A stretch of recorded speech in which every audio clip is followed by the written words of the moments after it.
I'm Colin. And I'm Megan. And this is Pet Sitter Confessional, an open and honest discussion about life as a pet sitter. Well, hello everybody, and welcome back to what is, for the time being, going to be our last Friday episode. We started doing multiple episodes every week once COVID hit. We wanted to be able to tell stories in real time as things were happening, to hear how people were being impacted, to hear how the industry was responding and what things look like across the globe. We are still committed to telling those stories, and as things change or as new things come up, we will definitely be adding in shows throughout the week. For right now, we'll be doing shows Monday and Wednesday. Monday will be the show with Megan and I, and on Wednesdays, we'll be having the full-length interview with pet professionals across the globe. So on today's episode, I had the immense pleasure of sitting down and having a discussion with Dr. Kathryn Primm, the actually first certified Fearfree pet care professional in the nation. She took time out of her busy schedule to sit down with us and share how pet sitters can take better care of cats, from things like how to overcome a slightly aggressive cat to how to bond with maybe a shy cat that you're caring for. Dr. Primm breaks down some of the common misconceptions, and we even spend some time on a rapid-fire Ask a Vet segment towards the very end, which I hope you'll enjoy. Let's get started. I'm Dr. Kathryn Primm. I'm a small animal veterinarian in Tennessee, and I'm also the host of a radio show podcast called 9 Lives with Dr. Cat. So I suspect that that's the reason you wanted me to join you today.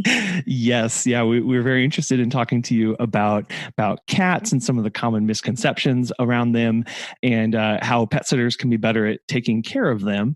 And so do you have any pets currently? Yes, I have a cat named Scamper and a dog named Sky. I think as pet sitters and as the broader community and society at large, there seems to be a big misunderstanding about cats as far as their behavior and why they are the way they are. Why do you think cats are so misunderstood in those ways? Well, because cats are not like dogs. Dogs have evolved with us as human beings to kind of change as we change and grow together. But cats are basically the same species, the same animal that they were when they started. They're very closely related to their feline ancestors. So they're not animals that have sort of evolved with us to coexist. We sort of have to adapt ourselves to who they are. So if you think about a cat is both a prey animal and a predator, because larger animals would prey on the cat as a smaller prey species, but then they have to hunt for their food. So you kind of have to consider how they see everything and how they see us. So a lot of pet sitters have a lot more experience with dogs. Some only have exclusive experience with dogs, and they may get a client that asks them to take care of a cat for the first time. What would be the first thing that you would recommend for a pet sitter, the first thing that they should know when caring for a cat? Cats are very different from dogs. So that's the first thing they should know. And I always ask when I'm giving lectures and things, have you ever had a friend that came over and didn't like cats or was allergic to cats, but your cat instantly sought that person out and was just all over that person? And the reason for that is because the cat doesn't feel threatened by a person who's not approaching them or looking at them and just kind of is turning away from them, so to speak. That is very non-threatening to a cat. And so I think that's probably the best advice for someone coming into a home to care for a cat is don't push yourself on the cat. Right, because I feel like a lot of the complaints or comments that come out of the pet sitting world is that cats are aggressive to them. And so I know you touched on a little bit there, but could you talk a little bit more about some common causes that would lead to a cat being aggressive to somebody? Well, if someone is not respecting what the cat is telling them with its body language or, even vocalizations, but more its body language, if you don't respect the message that the cat is sending you about personal space or how it feels about you entering its space, then those are the times when confrontation occurs. And a pet sitter should step away from confrontation and not continue to push, because that will sort of dissolve into not where you want it to go. What are some of the common body languages that the pet sitter should be on the lookout for, as far as aggression, or when you start seeing that you're crossing those boundary lines of that cat space? Well, cats typically like to hide from things that are fearful to them or fear-inducing for them. So if a pet sitter comes into a home and a cat is hiding and the pet sitter drags the cat out, for example, that would be not respecting that cat's language of, hey, I don't feel comfortable with you. I'm going to hide. If you escalate, dilated pupils, pinned ears, growling, hissing, those are all signs that things are escalating in a negative way with a cat. And so would the first response be to immediately step back, or what other things could the pet sitter do to alleviate that situation?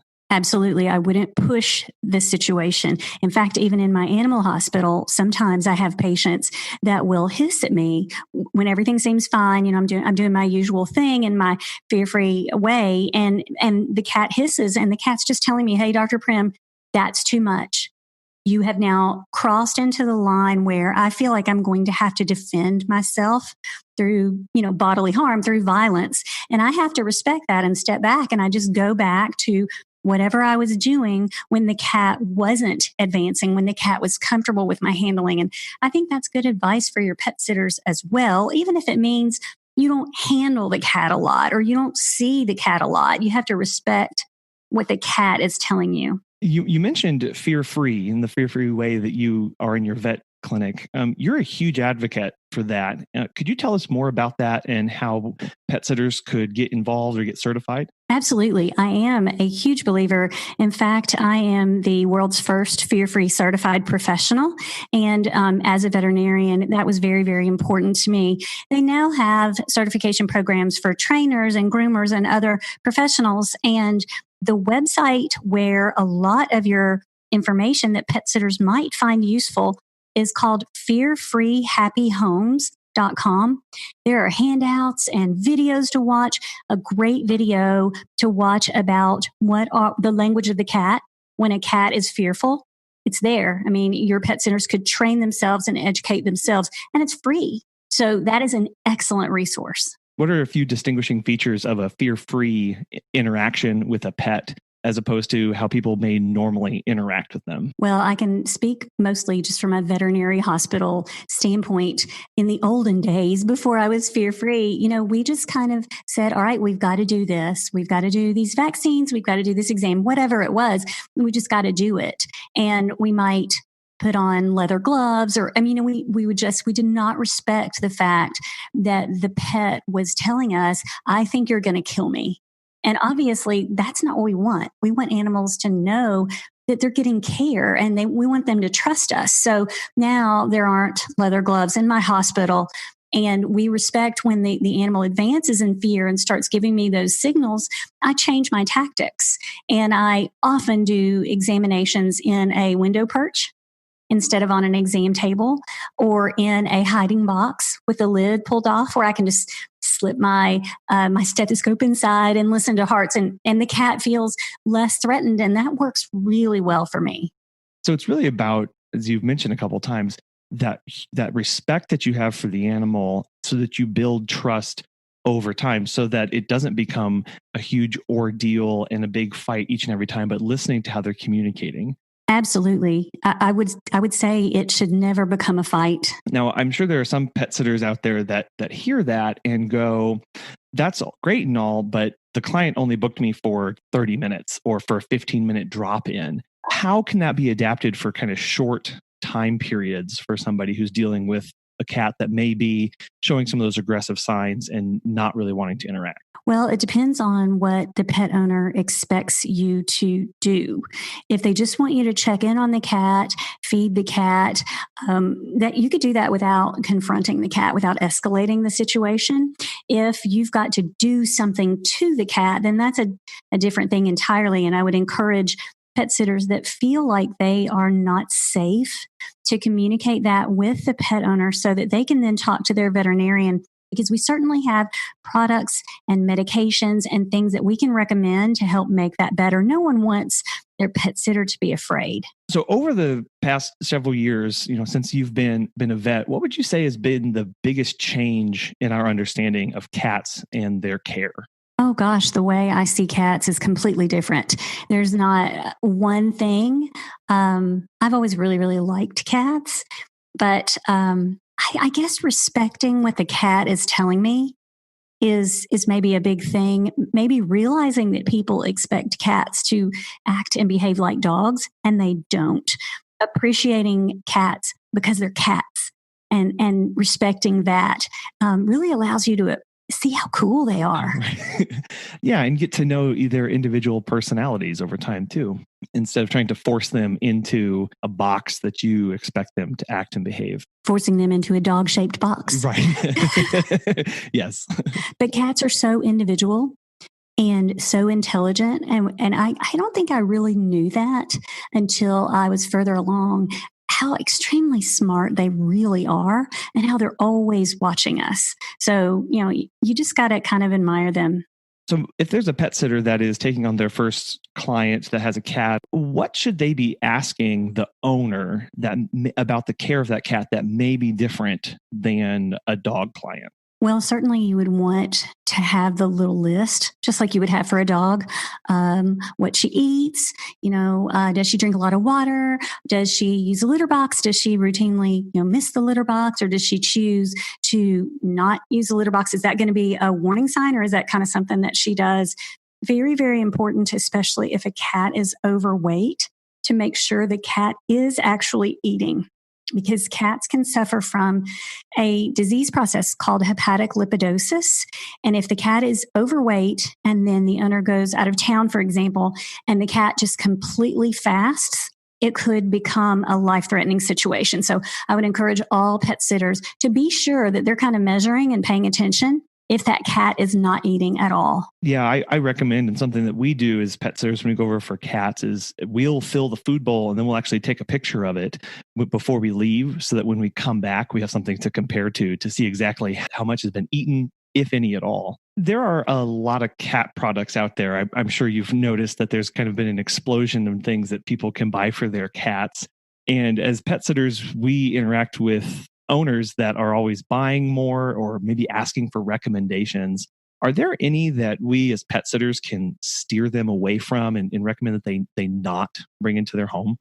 Gosh, I don't know about not, but I've got some favorites that I would suggest recommending. There are some really cool things that are like puzzle toys that require a cat to think and move.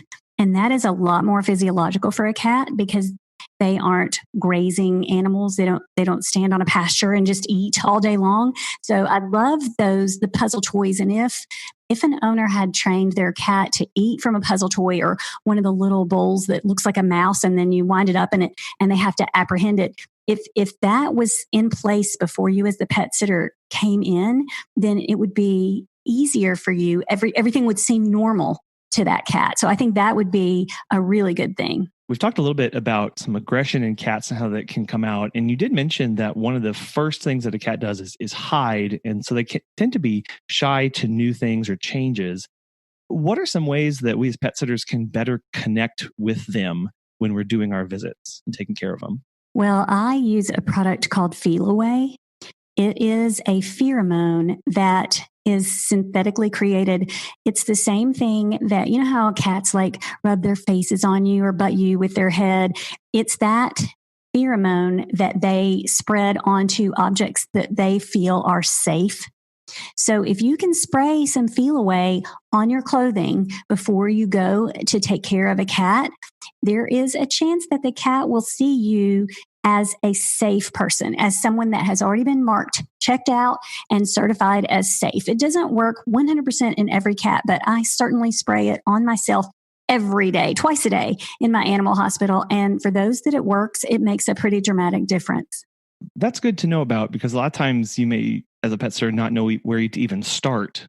And this is like showing that there's preparation you can do before you even get into the door that can set you up for success. Yes, and it's not expensive, so it's certainly worth your while to investigate. There are also some products that you could suggest a pet owner feed. There's one called Zilkene that is a calming product. They would need to start feeding it before they left on their trip. It wouldn't work immediately, maybe a couple weeks before, but it is affordable and available just over the counter, and cats really like it. That is something that, as you are approaching your pet sitting job, you might suggest for pet owners to implement. You're pretty well known for your Ask a Vet segments on iHeart Dogs and iHeart Cats. So I thought we could kind of do a speed round or bring up some common questions that I hear from pet sitters that come up probably more frequently than they should. Okay, I'll do my best. So again, these are questions or comments that I've seen on pet sitter forums or have heard directly from them in the area. Do I really need to scoop the cat litter every day? Well, I think that would depend on your pet owner and your cat, very individual. However, I would kind of say yes, because you don't want to discourage the cat from feeling comfortable using the box because it's already a stressful situation with the owner gone, and you don't want to create bad habits that linger long after you're gone. So I would say yes, absolutely. I've heard it's important to change a cat's water frequently. Why is that? Well, some cats like to drink out of the faucet, and my cat and dog have a fountain bowl because they seem to like the fresh water. I think that it's because that water seems stagnant to a cat, and they instinctively know that fresh and flowing water is more likely to be safe. So yes, I love the idea of fountain bowls and changing the water frequently. So yes. Why does the cat that I'm caring for want to play 1 minute and then is biting and scratching my hand like crazy the next? Well, that's an individual cat thing.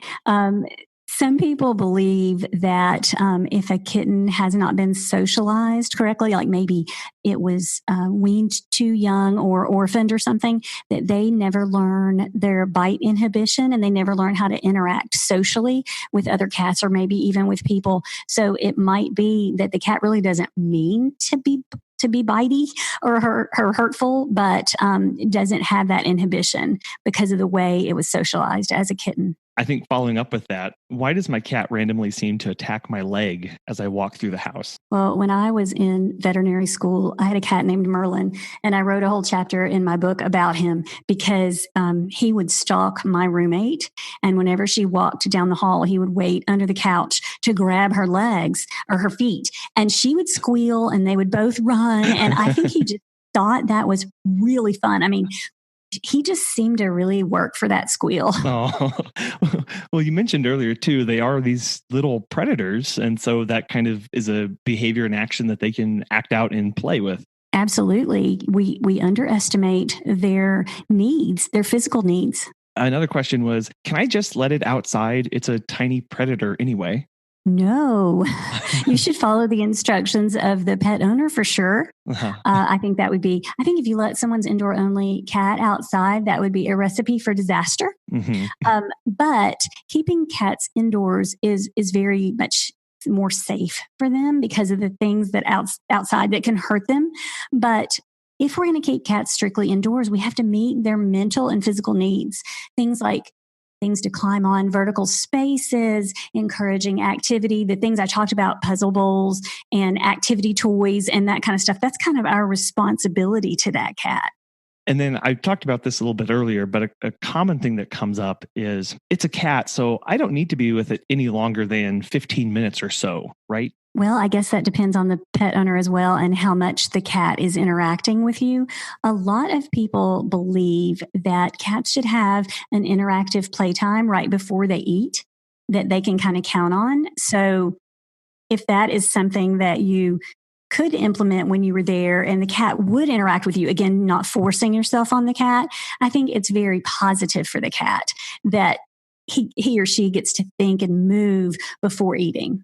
As we kind of close out here, you had several recommendations for products and things like that. But what are some resources that you'd recommend for pet sitters who are interested in learning more about proper cat care? Well, as I mentioned, Fearfree Happy Homes is an amazing resource. There is actually a website called catvets.org for the American Association of Feline Practitioners, which obviously I'm a member of. There are some pet owner facing references there, resources and such. The AVMA also has some things there. It's out there. You just have to Google it and be interested enough to read it.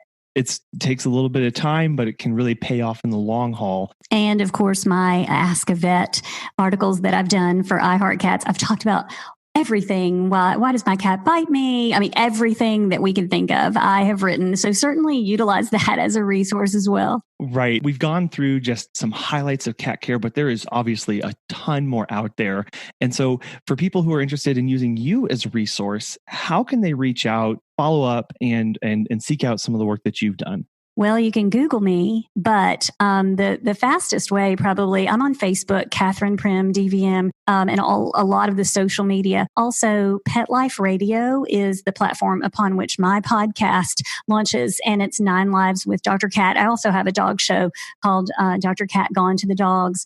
All of my episodes are peer-reviewed, good information, not just trendy information, but good information. So I seek out people that are well qualified to discuss issues. And we talk about nutrition and entertainment and toys and books about cats and cool places to go if you like cats. So I would encourage everyone to check that out. It's an amazing show and just a crazy amount of resources and a wonderful place to begin if you've never thought about this or have no idea, what you're even looking into. It's a really good place with a lot of really good information.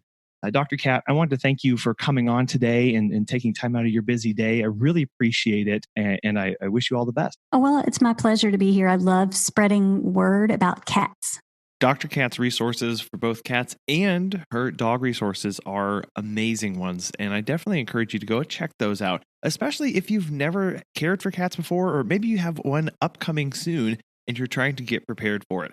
It's a plethora of information on her podcast, on her blog, on her website, and I'll have links to those and many more in the show notes and on our website, so you can click on those and go find them. You can also sign up for our weekly newsletter on our website. Our newsletter contains in-depth links and show notes for each of our episodes, as well as some writings on what's going on in the pet care industry and Megan's and my thoughts on that. We love hearing from you, so check us out on Facebook and Instagram, Pet Sitter Confessional, and our website is petsitterconfessional.com. You can also email us at feedback@petsitterconfessional.com. Let us know how you're doing, and we'd love to help share your story.